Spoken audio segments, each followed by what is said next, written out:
안녕하세요. 생애 처음 하늘이 정해준 인연이 있다는 걸 실감하게 된 여자입니다. 저는 30대 중반의 약사예요.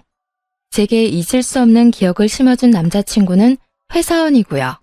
제 남친과는 제가 약사로 근무하고 있는 곳에서 처음 만났어요. 골골대며 약을 타러 온 모습이 꽤 기억에 남았어요. 그런데 그 후 출근 도장을 찍듯이 그리도 약국을 들리는 거예요. 사소한 의약품을 하루에 하나씩 사가면서 말이에요. 보통 약국에 들르는 분들은 비상약도 한 번에 몰아서 사가는 경우가 대부분이라 좀 의아하게 느껴졌죠. 하루는 전날 데일밴드를 사갔음에도 또 사기에 물었어요. 요즘 매일 오시네요. 어제 밴드 사셨던 걸로 기억하는데 또 사시는 거예요? 아, 어제 사간 밴드가 표준형이더라고요. 혼합형도 필요해서 왔어요. 의약품을 종류별로 구비해 놓으면 편하죠. 그런데 매일 오시기 번거롭지 않으세요? 필요한 걸 한 번에 구매하시는 게 편하실 텐데요. 그게 겸사겸사 들르는 거라서요. 괜찮습니다. 그렇게 장장 두어 달을 남친은 하루도 거르지 않고 약국을 들렀어요. 그 사이 남친과 저는 꽤 친해졌고요. 그런데 만남이라는 게 참 신기하죠. 60일 남짓 되는 기간 동안 정이라도 든 건지 막상 자주 오던 사람이 오지 않으니 괜히 더 생각나기도 하고 염려까지 되니 말이에요. 남친이 다시 약국을 찾아온 것은 딱 2주 만이었어요. 분홍 망고 튤립이 만개한 꽃다발을 들고 찾아왔죠. 저는 그런 남친을 반갑게 맞았어요. 그러나 남친은 긴장이라도 한 건지 입을 옴쭉거리며 한참을 쭈뼛대는 거예요. 저는 그런 남친에게 무슨 일이 있느냐 물었고 남친은 불쑥 꽃다발을 제게 내밀고는 입을 열었어요. 이 꽃 드리려고 왔어요. 꽃말은 사랑의 시작이래요. 좋아합니다. 그의 사랑 고백이 어찌나 서툴던지 그 모습에 웃음이 터지고 말았어요. 그렇게 저와 연인 사이가 되었습니다. 나중에 물으니 매일 약국으로 찾아온 이유가 제게 첫눈에 반해서였다고 하더라고요. 어딜 가든 무얼하든 제 생각이 그렇게도 났다고요. 저를 보기 위한 수작이었던 거죠. 저는 그런 남친이 순수하게 느껴져 참 좋았어요. 우리는 3년이라는 꽤 긴 시간을 함께했죠. 하지만 연애할 당시 양가 부모님을 만나본 적은 없었어요. 어린 나이는 아니었지만 우리의 만남이 결혼을 전제로 한다는 게 어색하게 느껴지곤 했거든요. 그러다 보니 연애 기간도 길어졌고요. 우리는 서로에 대한 확신이 깊어졌을 때 결혼을 결심했어요. 그렇게 처음 양가 부모님을 찾아뵙게 되었죠. 예비 시모는 처음 본 저를 무척이나 반겼어요. 어머, 아가씨가 다영이구나. 우리 아들이 입이 닳도록 자랑한 이유가 있었네. 감사합니다. 서다영이라고 해요. 어머님께서 정말 미인이세요. 우리는 첫 만남임에도 화기애애했어요. 남친이 외동이라 늘 딸이 있었으면 싶었다며 딸처럼 대하고 싶다고 먼저 말씀해 주셨죠. 거기다 제 직업이 약사라는 걸 아셨을 땐 물개박수를 치며 기뻐하셨어요. 정말 다영이 네 직업이 약사야? 웬일이야? 내 아들이 이렇게 효도를 하는구나. 나는 더 볼 것도 없다. 너는 결혼, 나는 무조건 찬성이야. 좋게 봐주셔서 감사합니다, 어머님. 엄마가 다영이를 마음에 쏙 들어할 줄 알았어. 예쁘지, 착하지, 똑똑하기까지 한데 싫어할 수가 없잖아. 그치, 엄마? 어머, 아들, 그걸 말이라고 해? 네가 아무리 내 아들이라도 너보다 더 자식 삼고 싶다, 얘. 하지만 예비 시부모의 마음에 들었다고 해서 모든 게 순조롭지는 못했어요. 제 뜻이면 무조건 믿고 지지해주던 제 부모님이 남친을 보더니 반대를 심하게 했거든요. 인생의 큰 결정을 섣불리 하면 안 된다며 저를 나무라기까지 했고요. 늘 저의 선택을 존중해줬던 분들이 제가 사랑하는 사람을 좋게 봐주지 않는 게 상처가 됐고 미웠어요. 하루는 화나는 마음에 도대체 뭐가 마음에 들지 않느냐며 따졌어요. 도대체 오빠의 어디가 마음에 안 드는 건데요? 항상 내 선택이 우선이라더니 왜 결혼은 안 된다고만 하시냐고요. 그 애는 말하는 투도 인상도 영 마음에 들지가 않아. 딱 너 고생시킬 남자라고. 아빠, 그런 핑계가 어디 있어요. 좋은 시선으로 바라봐주지도 않으면서 무턱대고 고생시킬 남자라니. 아빠가 오빠에 대해 뭘 알아요? 다영아, 엄마도 아빠와 같은 생각이야. 어떤 아이인지 잘은 모르지만 사람은 풍기는 분위기라는 게 있지 않니? 너와 그 아이는 맞지 않는 것 같아. 엄마까지 왜 이래요? 그냥 나 결혼시키기 싫어서 그러는 거 아니야? 타당한 이유도 없이 그냥 분위기 때문이라는 게 말이나 되냐고요. 그때 저는 콩깍지였던 건지 사람 볼 줄 몰랐던 건지 제 부모님의 말이 전혀 이해되지 않았어요. 아니, 이해하고 싶지 않았었죠. 그래서 꽤 오랫동안 고집을 부렸어요.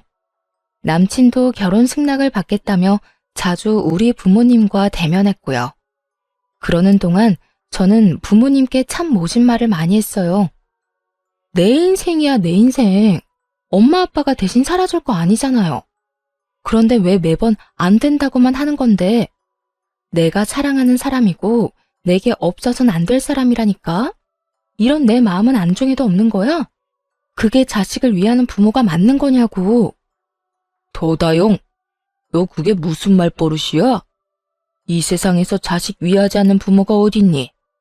그렇게 모진 말까지 꼭 해야겠어? 그러니까 내가 행복하길 바라는 거면 제발 내 발목을 잡지 말아달라고요.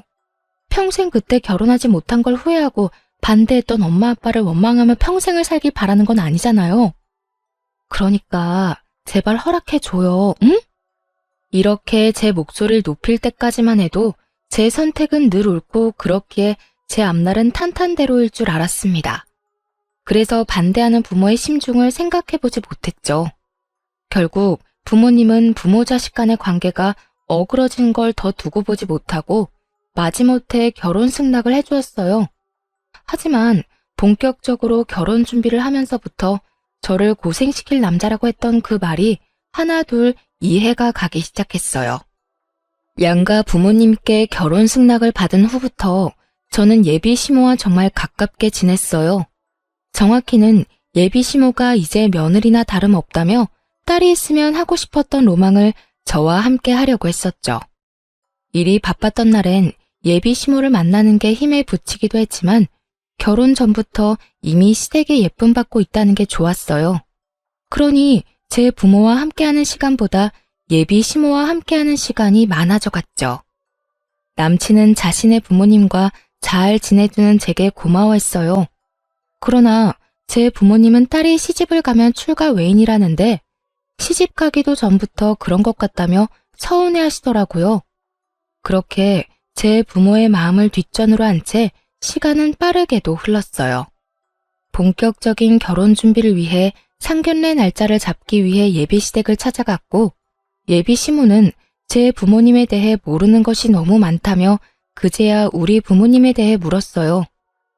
네가 너무 마음에 들어 이제야 물어보네. 사돈댁 직업은 어떻게 되니?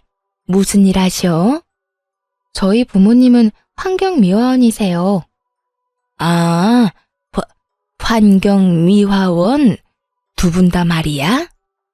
예비 시모는 제 부모의 직업을 듣고는 적잖게 당황해서는 말까지 더듬으며 재차 확인하더군요. 제 부모 모두 같은 직종이라는 말을 듣고는 갑자기 바쁜 일이라도 생긴 것처럼 저를 급히 돌려보냈어요. 그리고 그 후부터 묘하게 예비 시모의 태도가 바뀌었죠. 전보다 연락도 뜸하고 만남도 갖지 않으려 했어요. 정확히는 저와 함께하는 시간을 불편해하는 듯 느껴졌죠. 하루는 제가 예비시댁에 들르게 되었어요. 평소라면 제가 찾아뵙는다고 하면 진수성찬을 차려주시던 예비 시모였는데 그날은 저더러 유명 초밥집에 가 포장을 해오라더군요. 그때까진 개의치 않았어요. 그런데 문제는 제가 집으로 돌아갈 때였어요. 저녁으로 먹고 나온 쓰레기며 다른 쓰레기까지 바리바리 챙겨 나오더니 불쑥 제게 내미는 겁니다. 예, 네가 좀 나가는 김에 좀 가지고 나가렴. 네가 먹은 거 네가 치우는 셈 치는 거니 불만 없지? 아, 네, 어려운 것도 아니니까요. 그래, 네 부모가 환경미화원이니까 너도 쓰레기는 잘 치우겠지. 저는 부모님 직업 운운하며 말하는데 기분이 팍 상했어요.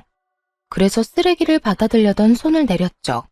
그러자 예비 시모는 빨리 받으라는 듯 쓰레기를 살짝 흔들더군요. 저는 그런 모습조차 좋게 받아들여지지 않아 한마디 쏘았어요. 제 부모님 직업이랑 이게 무슨 상관이라고 그렇게 말씀하세요? 어머님은 그럼 환경미화원이 아니라서 쓰레기를 잘 못 버리시나요? 어머, 너 무슨 말이 그러니?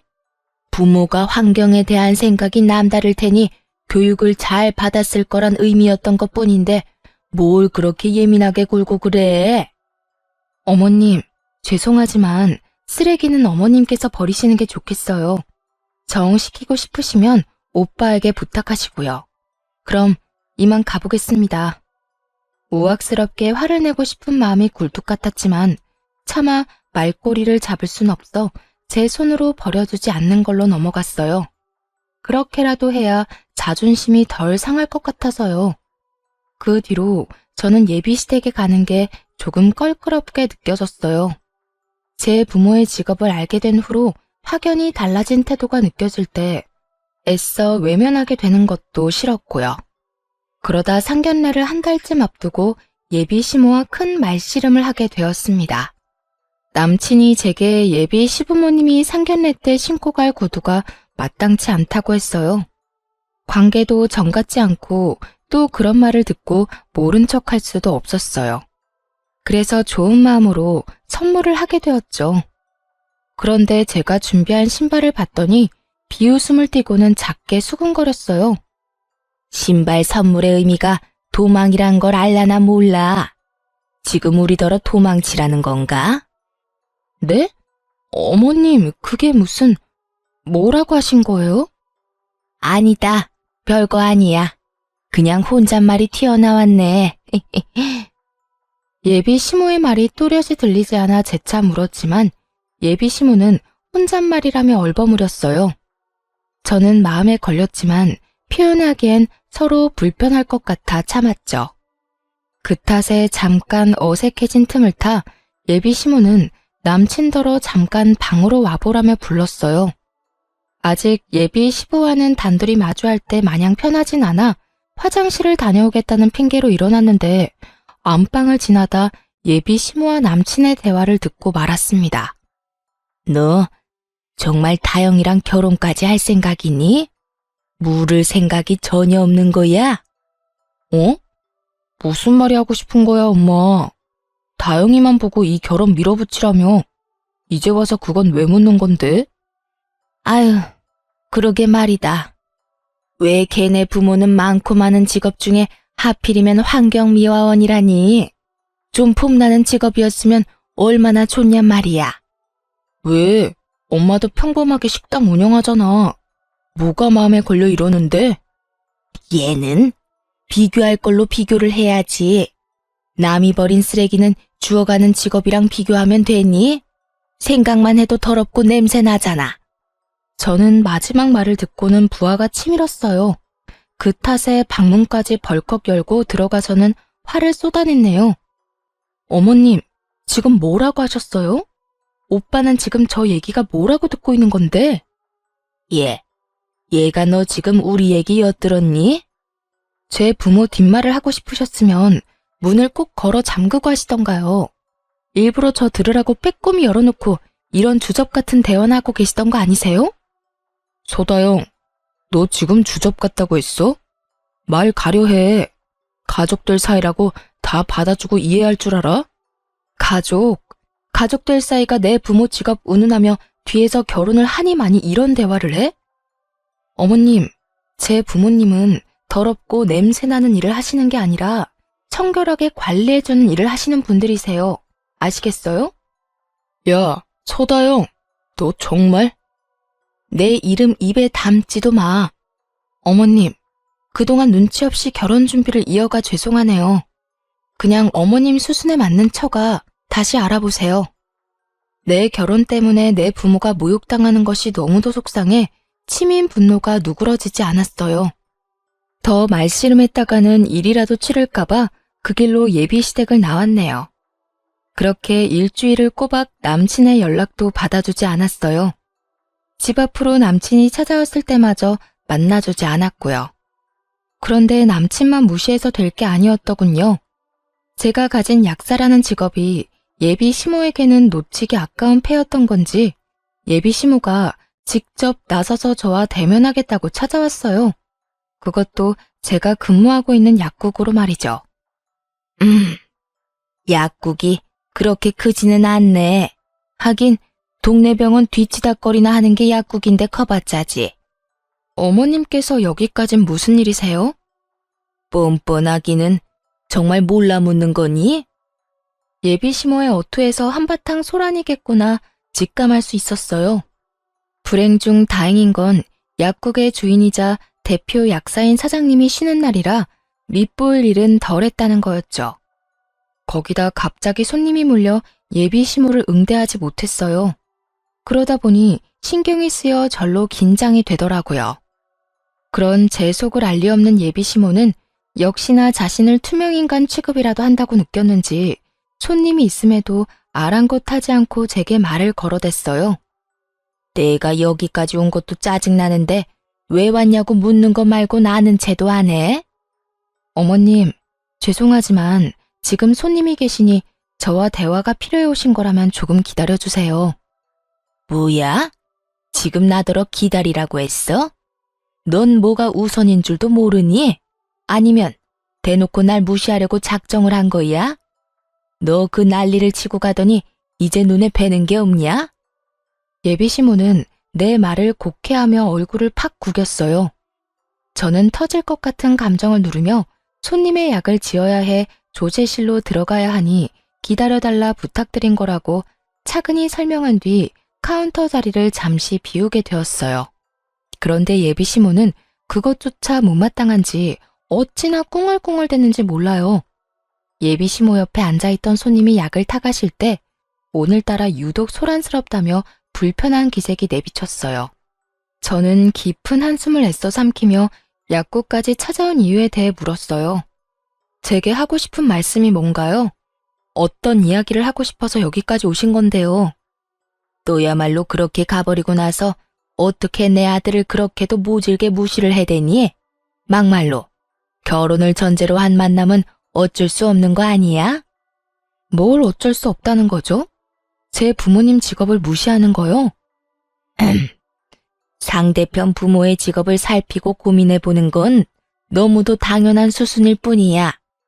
네가 정말 결혼하길 원한다면 나를 설득하려 했어야지. 그렇게 화를 내고 휘ڭ하니 가면 되겠니? 넌 네 부모가 그딴 식으로 행동하라고 가르치디?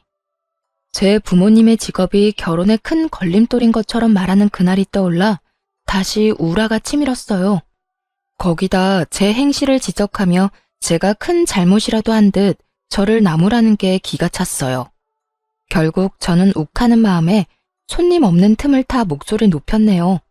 제 행실이 어떤 게 잘못됐다는 건지 전 모르겠네요. 자기 부모 흉을 보는 사람 앞에서 속 좋게 웃는 사람도 있나요? 반대로 제 부모님께서 어머님이 식당 운영하신 걸 그깟 동네 장사나 한다며 업신여기면 참으실 수 있겠어요? 동네 장사? 너 지금 말 다 했니? 버르장머리하고는 네 부모 직업 마냥 너도 그렇게 싼티 내고 다니는 애였니? 응? 마음대로 생각하시고 그만 돌아가세요. 이 일로 더는 가타부타 하고 싶지도 않으니까요. 야, 너 정말 내가 우습냐? 나 네 시험이 될 사람이야. 내 앞에서 굽신거려도 모자랄 판에 뭐라고? 언성을 높이며 노발대발하는 예비 시모에게 돌아가라는 말을 마지막으로 아무 대꾸하지 않았어요. 더 상대하고 싶지 않았다는 말이 맞겠죠. 그런데 그 타이밍에 손님이 약국 안으로 들어왔고 예비 시모는 뭐가 그리 분한지 손님에게까지 저를 이상한 사람으로 만들더군요. 내가 저 약사 시모 될 사람이에요. 그런데 이것이 나랑 내 아들 앞에서 며칠 전에 바락바락 소리를 지르고 문을 박차고 나가는 겁니다. 오죽하면 내가 이렇게 일하는 곳까지 찾아왔겠어요. 결혼하면 이 드센 것한테 나나 내 아들이 잡아먹히는 거 아닌가 싶다니까요. 저 요망한 것을 내가 품어줄래도 저렇게 나를 세우니. 아, 그러시구나. 그런 대화가 오갈 때 손님이 몰리기 시작했어요. 그리고 예비 시모는 오는 손님마다 붙잡고는 저런 말도 안 되는 소리를 하며 제 험담까지 얹더군요. 결국 저는 참지 못하고 당장 돌아가라 등 떠밀었어요. 그러자 예비 시모는 내게 버럭 소리치며 성을 불었죠. 이것이 정말 대화 좀 하자고 온 나를 무시하는 것도 모자라 어떻게 이리 매정하게 사람을 쫓아? 내가 너한테 이런 대우나 받자고 여기까지 찾아온 줄 알아? 아, 제가 일 끝나면 곧장 연락 드릴게요. 지금은 근무 중이니 사적으로 시간 낼 수 없으니까요. 저는 사적으로 시간을 빼 대우해 줄 수 없는 상황임을 차근히 설명하며 예비 시모를 진정시키려고 해보았어요. 하지만 예비 시모는 이미 기분이 상한 상태라 제 말을 들으려 하지 않았어요. 자신을 상대하고 싶지 않아 일 핑계를 댄다고 생각했죠. 네, 완전 틀린 생각은 아니었어요. 일을 그르치는 상황을 더 이어가고 싶지 않았으니까요. 예비 시모는 쉽게 진정되지 않았고 제가 말을 얹을수록 더 흥분해서는 제게 삿대질까지 하며 다시는 안 볼 사이처럼 제게 난리쳤어요. 그 바람에 약국에 들렀던 손님들은 다 나가버렸고요. 예비 시모는 카운터까지 들어와 저를 끌어내더니 제 가운을 잡아주고는 마구 흔들어댔어요. 때마침 위층에 있는 병원 식구들이 지나가지 않았더라면 정말 예비 시모에게 머리채라도 잡혔을지 모를 일이었어요. 예비 시모의 손에 나부끼는 중에 건물과 연결된 약국 후문으로 병원 식구들이 지나간 덕에 도움을 받을 수 있었죠. 예비 시모의 소나기에서 잠시 벗어나게 되었을 때 제게 괜찮냐고 물으며 살피는 남자의사의 모습에 예비 시모는 더 눈이 돌았고 결국 정신 나간 사람처럼 고래고래 소리를 치며 제 머리채를 낚아챘어요. 네가 내 아들과 연락 안 하는 동안 내 아들 놔두고 저놈한테 꼬리쳤다 이거지? 이런 불려우 같은 것. 이러니 상대를 하려면 그 집안을 보라고 하지. 이 난잡하고 천박한 년. 네 부모는 남이 버린 쓰레기나 주울 게 아니라 너를 주워다 처분했어야 했어. 그런 거 아니에요. 어머님, 제발 이것 좀 놓고 말씀하세요. 오해예요. 오해라고요. 아주머니, 그런 것 아니니까 고정하시고 약사님과 대화로 풀어가세요. 이런 식으로 행동하시면 서로에게 좋지 않습니다. 저는 괜한 소문으로 의사에게 피해를 끼칠까 염려되어 급히 예비 시모에게 아니라고 소리쳤어요. 의사분도 자신으로 인해 오해가 깊어진 듯 했는지 예비 시모를 말렸어요. 하지만 예비 시모는 이미 자신의 생각이 맞다고 확신했는지 그 누구의 말도 들으려 하지 않았어요. 아니긴 뭐가 아니야. 의사 양반, 2년 부모가 환경미화원인 건 알고 만나나? 주제도 모르는 것이 꼬여낸다고 껌뻑 넘어간 거지? 끼리끼리 만나야 잘 산다는 말이 꼭 맞다 싶네. 네 집안과 우리 집안이 가족이 되는 게 가당키나 하니? 약사인 것 하나 믿고 볼품없는 집안 들이미는 뻔뻔한 것. 이참에 내 아들과 제대로 정리해. 깨끗이 끝내. 병원 식구들이 모두부터 예비 시모와 저를 간신히 떨쳐냈어요. 예비 시모의 손에는 제 머리카락이 한 움큼 쥐어 있더군요. 저는 창피함이 밀려와 눈물이 쏟아질 것 같은 걸 꾹 참았어요. 병원 식구들에게는 도와주어 고맙다는 인사를 한 뒤 돌려보냈어요. 그러고는 어깨까지 들썩이며 숨을 몰아쉬며 연신 저를 죽일 듯 노려보는 예비 시모를 마주했죠. 네, 그런 걱정일랑 마세요. 저도 더는 싫네요. 어머님 아니, 아줌마 말대로 티끌만큼도 남김없이 깨끗이 관계 정리할 테니까요. 참, 기가 막혀서. 약사도 사자 직업이라고 여태 대접해줬더니 끝까지 기어오르는 것 좀 봐. 다시는 내 아들과 얽히지 마라. 내 눈에 띄었다간 그땐 머리채 정도로 안 끝날 줄 알아. 예비시모는 그렇게 엄포를 놓고는 돌아갔어요.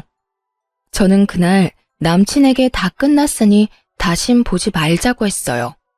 그러나 저와 전 예비시모가 대치했던 일에 대해 전혀 모르는 건지 제게 왜 이러는 거냐며 헤어질 수 없다고 제게 끈질기게도 연락을 하더군요.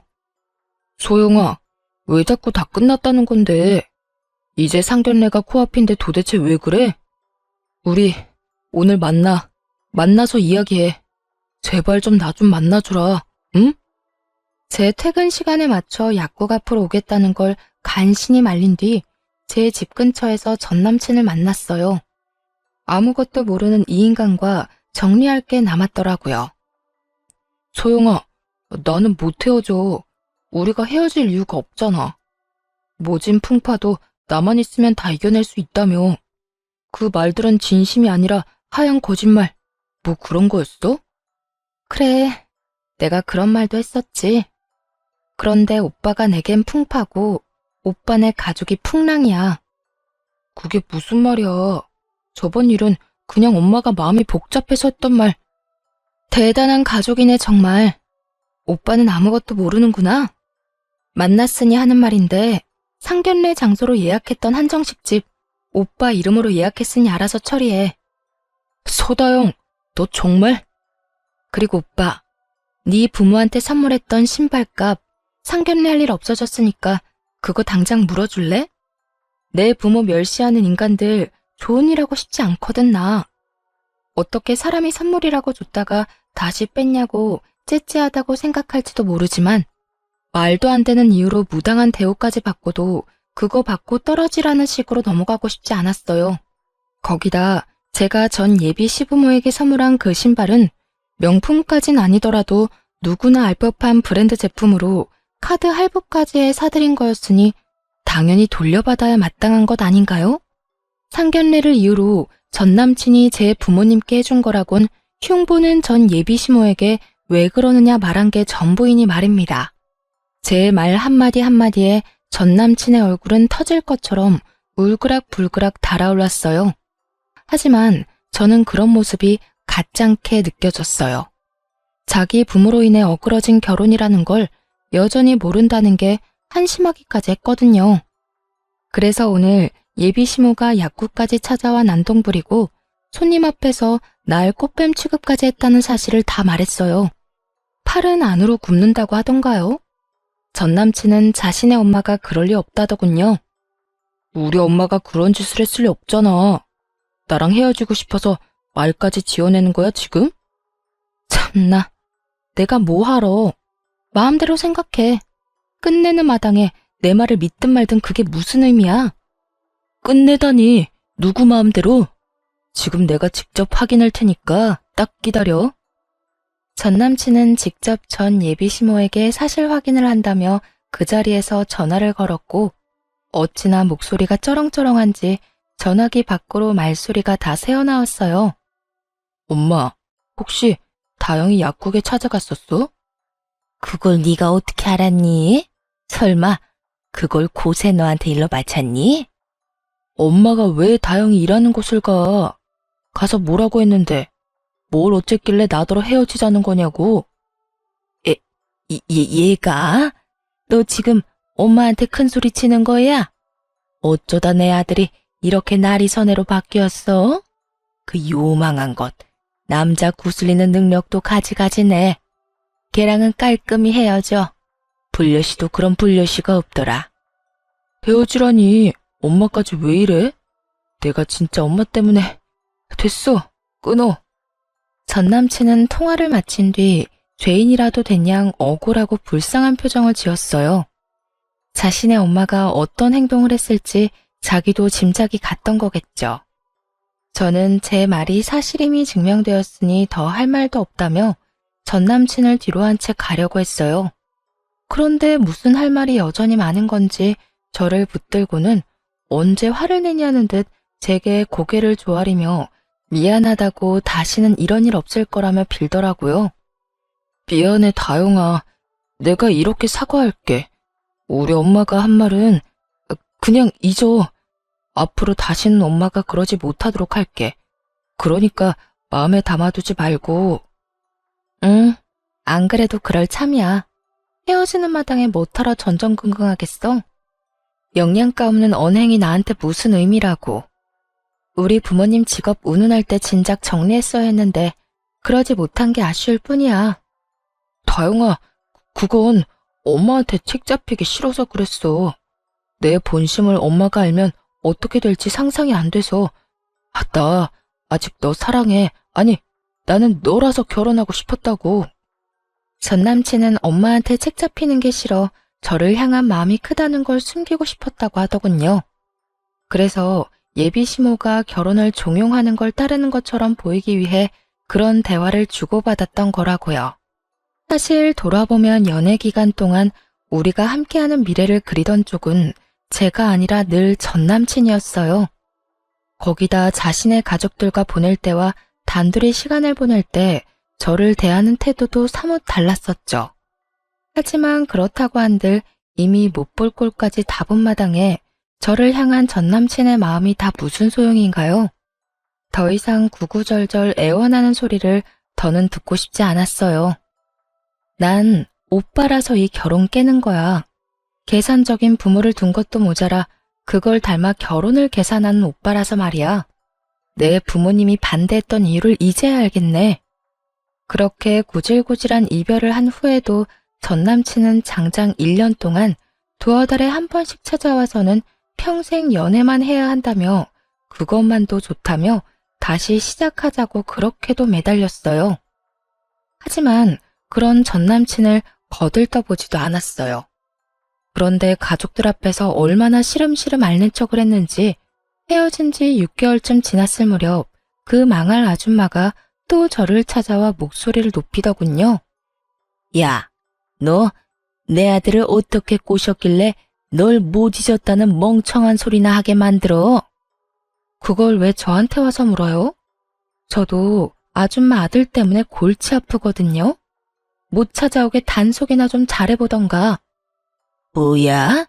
이 요망한, 하필이면 볼품없는 부모를 둔 너와 연애하는 바람에 너 같은 것을 닮아버려서 이 모양 이 꼴이 난 거 아니야? 애초에 너랑 엮이지만 않았어도 이미 우리 수준에 맞는 며느리를 맞았을 텐데. 이 독약 같은 것, 이 징글맞은 것. 한참을 제게 모욕해대는 전 예비 시모를 두고 저는 전 남친에게 곧장 문자 한 통을 남겼습니다. 쇼하는 게 너로는 모자라디? 좋은 말 할 때 네 엄마 내 앞에서 치워? 그러는 사이 자신의 말을 듣는 신용도 하지 않는다고 얼굴에 핏대까지 세우고는 사태질에 대며 노발대발했어요. 이 쌍스러운 것이 지금 내가 말하는데 너 뭐하니? 지금 날 마구 지저대는 개 취급이라도 하는 거야 뭐야? 잘 아시네요. 너무 시끄러워서 참을 수가 있어야죠. 곧 아줌마 아들 올 테니까 사이좋게 손잡고 돌아가시던가요. 제 말이 끝나기 무섭게 아줌마의 전화벨이 울렸어요. 아니나 다를까 쏜살같이 전 남친이 연락을 한 것이었죠. 핸드폰에 뜬 화면을 보고는 아연실색해서는 저를 한번 노려보고는 황급히 자리를 뜨더라고요. 다행히 전 남친이 그 이후 제 눈에 띄는 일도 없어졌고요. 그렇게 우리의 진절머리 나는 인연이 끝났다고 여기며 살았어요. 얽히고 설켰던 그때가 다 꿈인 것처럼 느낄 정도로 평안하게 말입니다. 저는 그 후 참 많은 변화가 있었어요. 일자리를 옮겼고 또 진정으로 좋은 사람을 만나 결혼까지 하게 되었죠. 어떤 사람이기에 파혼하고 2년 만에 결혼했나 싶으실 거예요. 전 예비 시모가 제가 일하는 약국에 찾아와 난동 피울 때 싸움을 말려주던 남자 의사 기억하시나요? 네, 바로 그 사람이 저의 남편이랍니다. 전 남친과 관계 정리 후 마음 따뜻한 그 사람이 저를 참 살뜰히도 챙겨주었죠. 전 남친과 그의 가족들과는 달리 제 남편은 의사임에도 직업의 귀천을 따지지 않는 사람이에요. 그뿐일까요? 제 부모님의 직업을 훌륭하다 인정하고 존경하는 마음으로 대해주는 멋진 사람이죠. 이러니 제가 반하지 않을 수 있겠어요? 길지 않은 연애 기간에도 불구하고 저와 제 남편은 하늘이 정해준 운명의 실처럼 서로를 당겼고 그렇게 부부가 되었어요. 우리 부부는 대출도 없이 40평대 신축 아파트를 신혼집으로 정했어요. 그곳에서 깨가 쏟아지는 신혼을 보냈죠. 그렇게 행복한 날들을 보낸 지 넉 달쯤 됐을까요? 낯익은 한 나이든 여자가 엘리베이터를 열심히도 닫고 있더군요. 거울에 비친 그 여자의 얼굴을 본 순간 저는 소스라치게 놀랐어요. 그 여자는 저를 보고는 얼굴색이 파랗게 질렸을 정도였고요. 저와 만으로 2년 만에 마주치게 된 그 여자는 저와 하마터면 가족으로 지저분하게도 얽힐 뻔한 전 남친 엄마였어요. 아줌마가 여긴 어떻게... 너, 네가 여긴 왜 있니? 이런 좋은 아파트에 무슨 볼일이 있다고 발을 다들여? 설마 그 천박한 재주로 나이 많고 돈 많은 남자라도 물었냐? 정말 여전하시네요. 천박한 건 제가 아니라 아줌마 입인 것 같은데요. 후회할 일 겪고 싶지 않으면 말 조심하세요. 네가 뭔데 말 조심을 하란 말아야? 지저분하고 난잡한 것, 천하디 천한 더러운 것, 쓰레기 처리나 하는 부모를 뒀는데 뭘 배웠겠어? 그렇지? 쓰레기집만 배워서는 사람 등쳐먹는 꼬라지하고는. 전 예비시모는 변함없이 저와 제 부모님을 모욕하더군요. 제가 무슨 몸을 함부로 굴리는 사람처럼 표현하며 말입니다. 이런 금 높은 아파트에 존벌레 같은 네가 웬 말이니? 이곳엔 양심껏 발도 들이지 마. 집값 떨어질라. 브이, 브이. 저를 벌레 취급까지 하는 전 예비시모의 태도가 기가 찼습니다. 누가 보면 자기가 이 아파트에 사는 주민인 줄 알겠더라니까요. 저는 그런 전 예비시모에게 여유롭게 웃어 보이며 가방에서 지갑을 꺼내 명함 2장을 내밀었네요. 재밌네요. 그 걸레나 내려놓고 말하세요. 우리 아파트 청소하다 결리고 쑤시면 들르세요. 제 남편이 능력 좋은 의사라 정말 잘 보거든요. 뭐야? 니까짓 게 무슨 능력으로 의사랑 결혼을 해? 궁하디 궁한 집안 뭐 볼 게 있다고. 나이든 노땅이나 꼬셔서 팔자 펴보려고 발악을 하는구나. 추잡하게 살지 마렴. 보기 안쓰럽게 왜 그러니? 그 아줌마는 어떤 멀쩡한 의사가 저와 결혼하겠냐며 무슨 꿍꿍이가 있는 건 아닌지 잘 알아보라는 말까지 하며 무시란 무시는 다 하고 엘리베이터에서 내렸어요. 뭐가 그리 기분 좋은지 엉덩이까지 살랑살랑 흔들며 가더군요.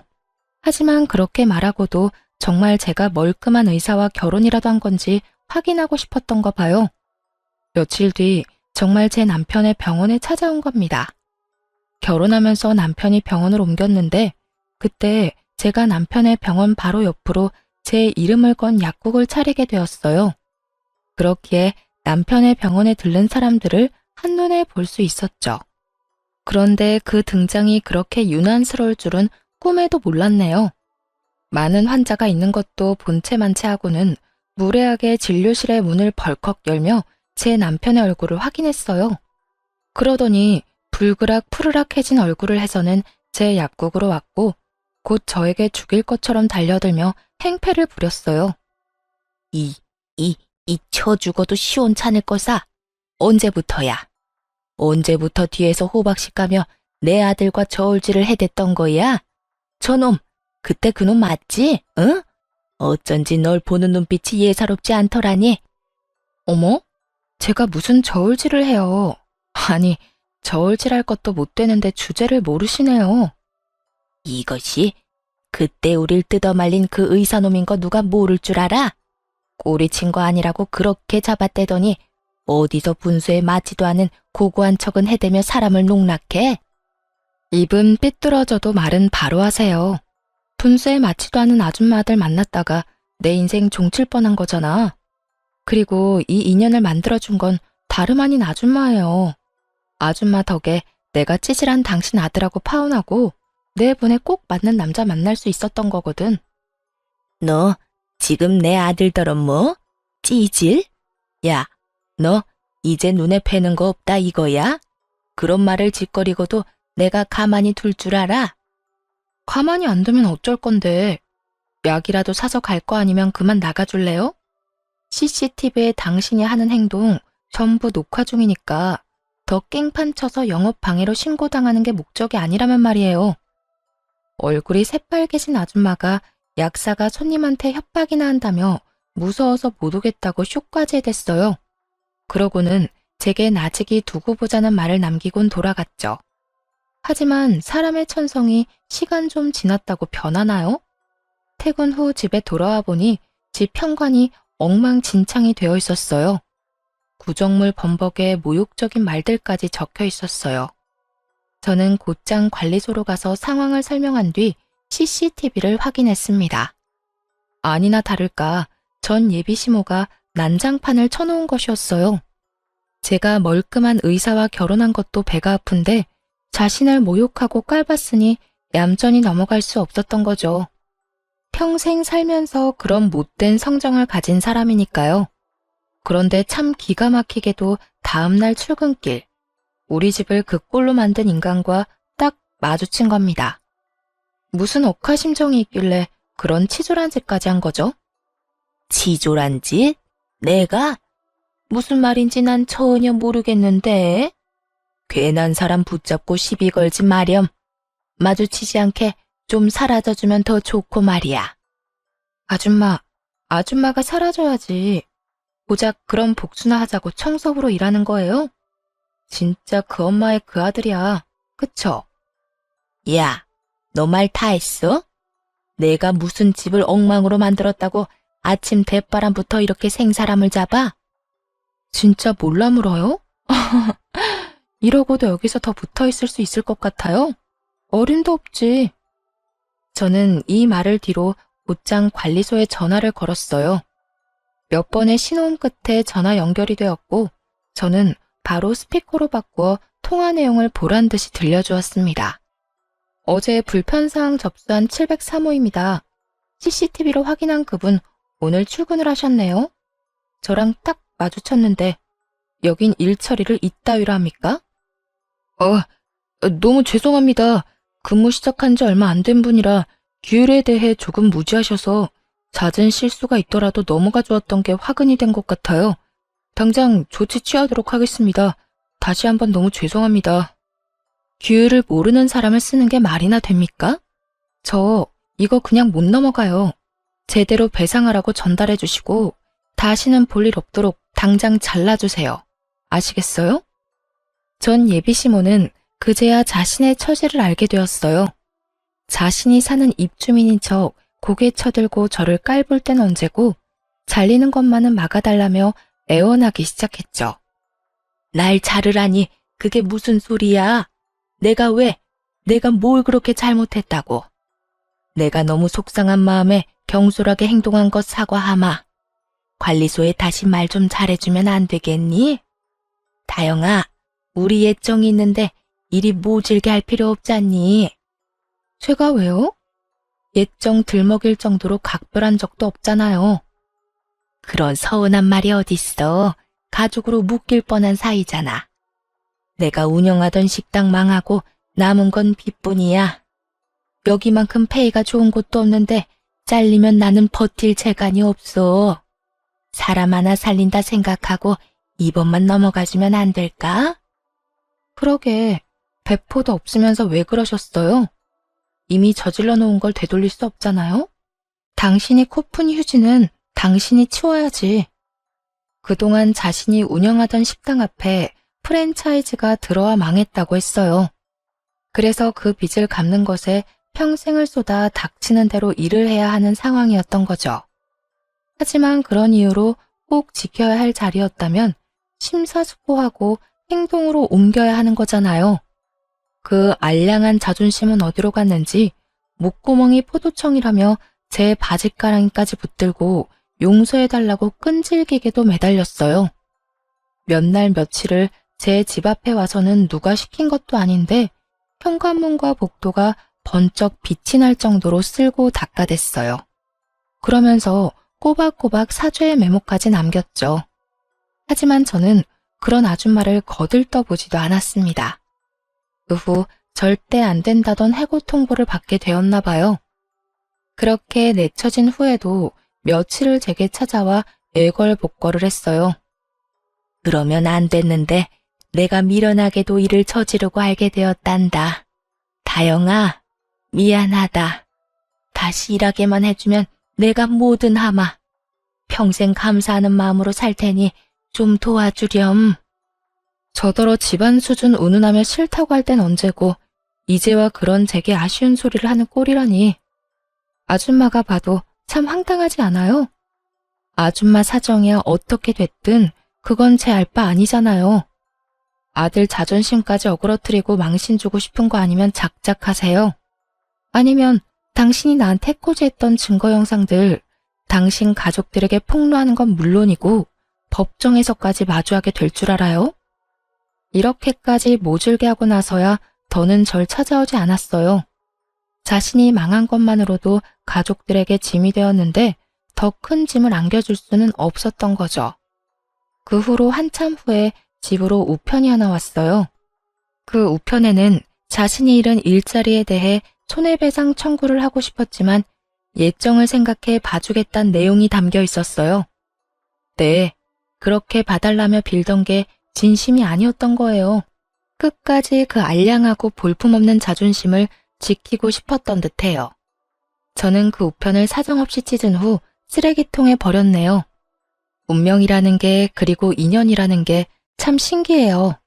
이어질 사람은 우연으로라도 만남을 이어가게 되고 어그러질 관계는 어떻게 얽혀도 모진 끝을 맞이하게 되니 말입니다. 전 남친이 제 운명이라 믿었던 그 시절이 실은 진정한 운명인 지금의 제 남편을 만나기 위한 시련이었던 게 아닐까 하는 생각이 드네요.